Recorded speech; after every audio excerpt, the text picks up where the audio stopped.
गिरीश महाजन यांच्याकडे आपत्ती व्यवस्थापन असं मंत्रालय आहे माझ्या माहितीप्रमाणे, बरोबर ना? ते सुद्धा मोठ्या मिन्नतवाऱ्या करून त्यांना मंत्रिमंडळात घेतल्याची माझी माहिती आहे. त्यांना मंत्रिमंडळ घेण्यास केंद्रीय समितीचा विरोध होता, कारण यांच्या भ्रष्टाचाराची आणि इतर अशी प्रकरणं आहेत. गिरीश महाजन यांच्या मंत्रालयामध्ये अभिषेक कौल नावाचा व्यक्ती कोण आहे? हा एक ठेकेदार आहे, बिल्डर आहे. तो गिरीश महाजनच्या कार्यालयात बसतो आणि त्याचा फोन आल्याशिवाय आपत्ती व्यवस्थापनाची कोणती फाईल गिरीश महाजन मंजूर करत नाहीत. हा अभिषेक कौल सगळे व्यवहार बाहेर करतो. त्याच्याकडे पैसे जमा करायचे. आपत्ती व्यवस्थापन हा सामान्य माणसाशी संबंधित खाता आहे, लक्षात घ्या. 350 फाईल गिरीश महाजन यांच्या मंत्रालयामध्ये पडून आहेत, कारण त्या 350 फाईलचे व्यवहार व्हायचे आहेत.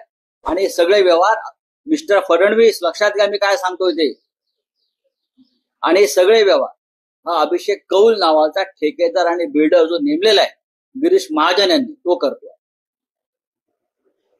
माझ्याकडे फडणवीसांनी मागावं, मी द्यायला तयार, पण मला माहिती आहे तुम्ही कारवाई करणार.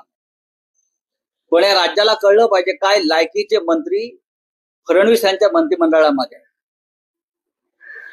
देवेंद्र फडणवीस यांनी जे त्यांच्या भोवती साधू संतांचं महामंडळ जमा केलंय, त्यातले एक साधू संत गिरीश महाजन याला. खरं म्हणजे काल ते कुंभमेळ्यानिमित्त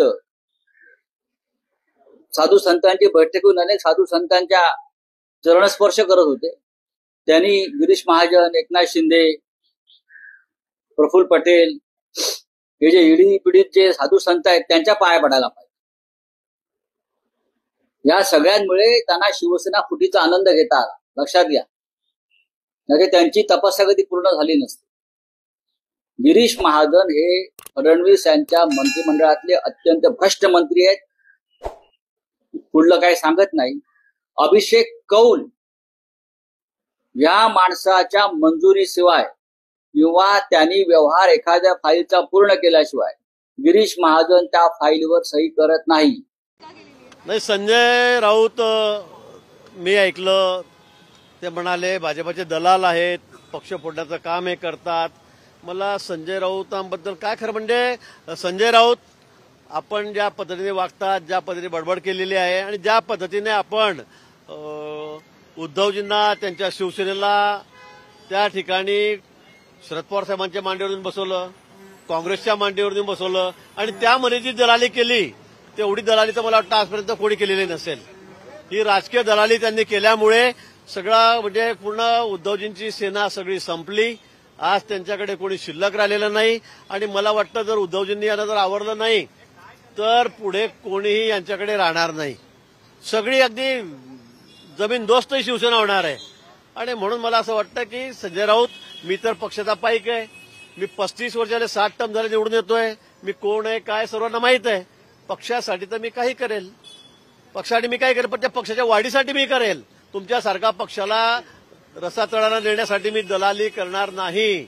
आणि आपल्याला माहितीये दलालीचा विषय कराल तर गोरेगावच्या पत्रसाळीमध्ये आपण काय केलं, किती दिवस जेलमध्ये राहिलात, हे मला बोलायला लावू